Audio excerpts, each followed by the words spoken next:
Assalamu alaikum. Assalamu alaikum wa rahmatullah. Notre voyage a débuté à Médine, la ville du prophète Mohammed sallallahu alayhi wa sallam, où il a émigré pour échapper à l'oppression infligée par son peuple. Médine abrite la mosquée du prophète sallallahu alayhi wa sallam, où règne une sérénité absolue. Selon les dires du prophète sallallahu alayhi wa sallam, une prière effectuée ici est meilleure que 1000 prières faites ailleurs.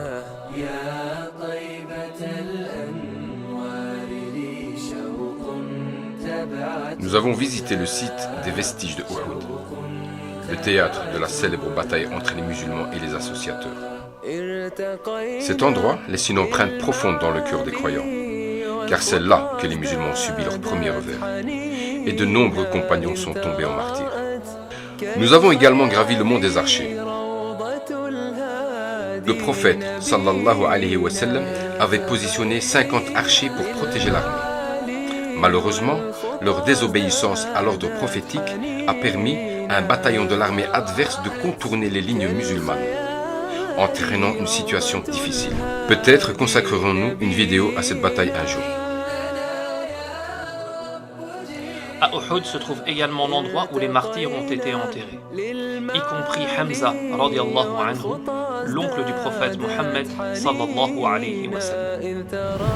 Ensuite, nous avons visité la mosquée de Quba, située à quelques kilomètres du centre de Médine. C'est la première mosquée construite par le prophète Mohammed sallallahu alayhi wa sallam à Médine. Et il a enseigné que celui qui y prie, après avoir fait ses ablutions chez lui, reçoit la récompense d'une umrah, un petit pèlerinage. La mosquée du prophète sallallahu alayhi wa sallam est le cœur de Médine. Elle abrite une bibliothèque où de nombreux étudiants de l'université islamique de Médine viennent étudier et consulter les ouvrages. Des cours y sont également dispensés. Nous avons eu la chance d'assister à un cours du savant Cheikh Al-Badr, un moment sublime.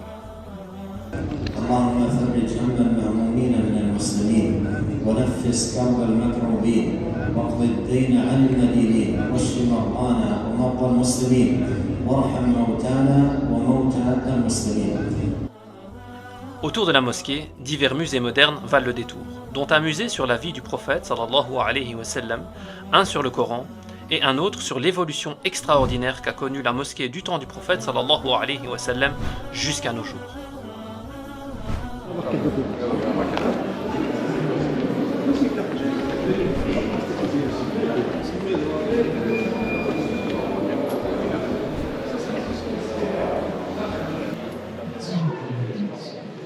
Ah ben, vous voyez la petite mosquée, la mosquée du prophète sallallahu alayhi wa sallam. Donc actuellement, elle prend 80 à 90% de 80% de Médine. Voilà. Donc c'est énorme, énorme. Voilà. 80% du territoire, 60 000 m², 2 millions de personnes. Beaucoup de chiffres à retenir. C'est beaucoup de chiffres, on va les mettre. À quelques kilomètres de là, nous avons pu visiter l'imprimerie du Coran. On a une bonne file à faire là. D'abord, on est occupé dans une bonne file, mais après, Inch'Allah, on va profiter de la visite. On travaille la patience. On travaille la patience. Sabr. Allez, tout à l'heure, salam alaikum. Beaucoup d'entre nous ont probablement déjà eu entre les mains un Coran provenant de cet endroit. Nous n'avons pas pu faire de visite plus approfondie, mais nous vous mettrons un lien vers la vidéo du frère Ahmed Choukairi qui lui a pu avoir accès à l'entièreté du site. Il est impossible de parler de Médine et de la mosquée du prophète sallallahu alayhi wa sallam sans évoquer Rawdatul Sharif, un endroit entre les appartements du prophète sallallahu alayhi wa sallam et le mihrab, que le prophète sallallahu alayhi wa sallam a décrit comme un jardin du paradis. L'Arabie Saoudite a organisé ça d'une façon où on doit réserver pour pouvoir y venir. Donc, alhamdoulilah, on a réservé. Réservation en ligne, mais vu les bienfaits, c'est super, super pouvoir prier dans une parcelle de mosquée qui est entre le mimbar et l'appartement de Aïcha, comme a dit Philippe.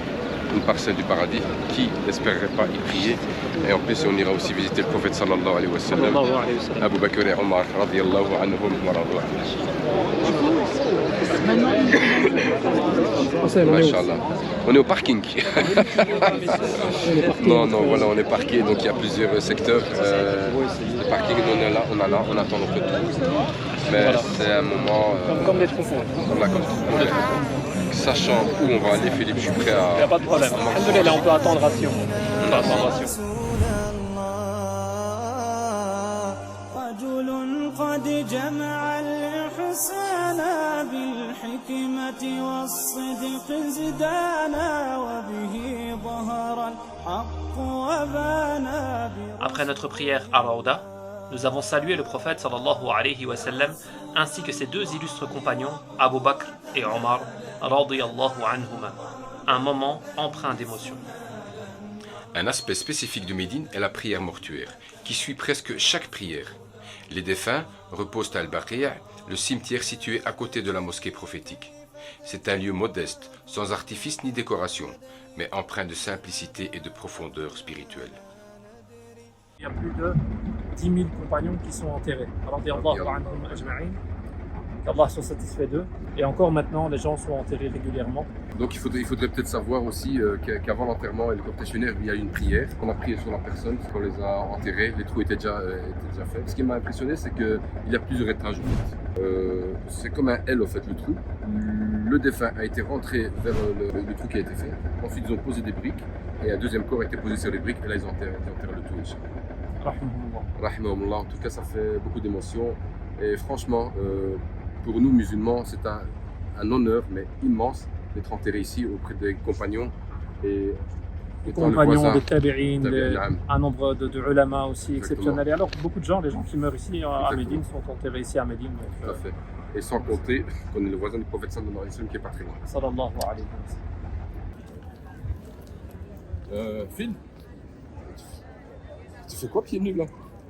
C'est ce qu'on appelle les aléas du direct. Oh là là, comment t'as fait ça? C'est en suivant le corps al-Baqi'. Oh, cortège, Alhamdoulilah, khair, Inch'Allah. Dans la direction? Direction le magasin. Sur les SR, sur les SR.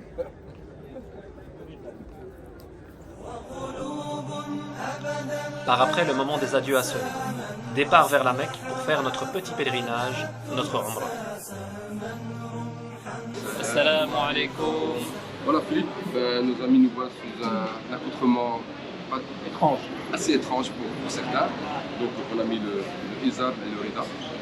Donc la question qui se pose Philippe, est-ce qu'on est en état d'ihram, donc en état de sacralisation ou pas encore?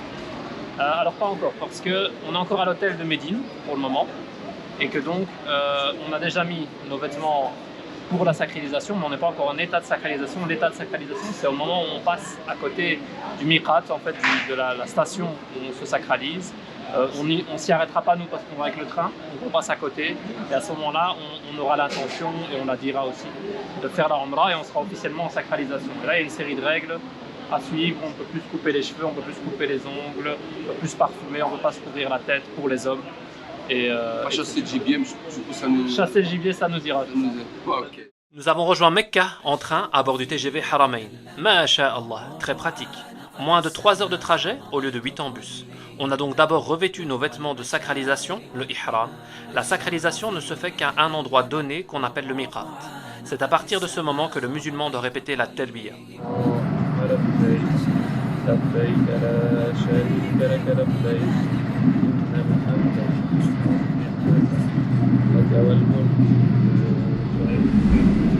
Évidemment, arrivé à la Mecque, nous n'avons qu'une chose en tête, voir la Kaaba et effectuer la Umrah.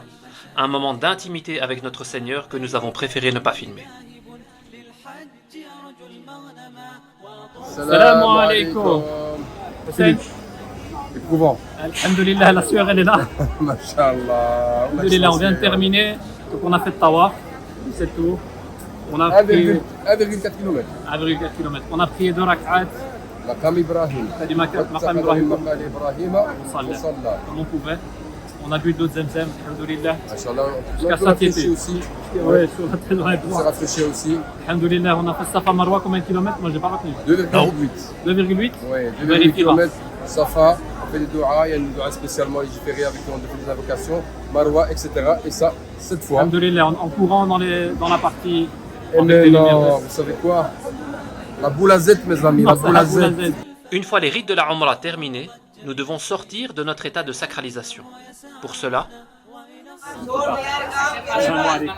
Mes frères, assalamu alaikum wa rahmatullah. Chez moi, je pense que ça passe flex.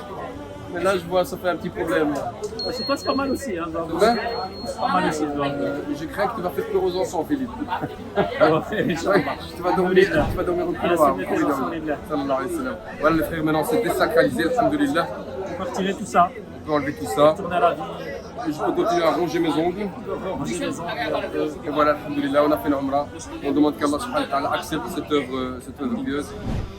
Nous avons pu aussi gravir la montagne au sommet de laquelle se trouve la grotte de Hira, située à 5-6 km à vol d'oiseau de la Kaaba. Phil, après ça, je mettrai de la glace sur mes genoux, mon ami. Amin. Attention, cette visite n'est pas une adoration. Néanmoins, elle nous permet d'imaginer ce qu'a pu ressentir notre prophète, sallallahu alayhi wa sallam, lorsqu'il rencontra Jibril et le chemin du retour qu'il parcourut jusqu'à son épouse Khadija, radiyallahu anha. Voici la grotte où le prophète sallallahu alayhi wa sallam était debout, tout petit, avec un petit endroit pour s'asseoir. Regardez, Allahu Akbar, Allahumma salli ala Muhammad wa ala ali Muhammad, kama sallayta ala ali Ibrahim, innaka hamidun majid. Tu veux un conseil, Phil? On est un petit sportif. En bas, on a intérêt de faire nos étirements, sinon il n'y a pas de tawaf. On va rester au lit. finalement, on a terminé notre séjour en profitant de la mosquée sacrée. Mosquée dans laquelle une prière est meilleure que 100 000 prières faites ailleurs. Puis vint le moment de partir, enrichi de cette expérience spirituelle inoubliable. Qu'Allah accepte cette adoration et permette à tous les musulmans de visiter cet endroit. Mais voilà, on va venir en au revoir avec la larme à l'œil. Mais qu'Allah fasse qu'on puisse revenir autant que possible ici. Amin, amin. Allez, À les la amis, prochaine, Inch'Allah. salam Salam alaikum. alaikum.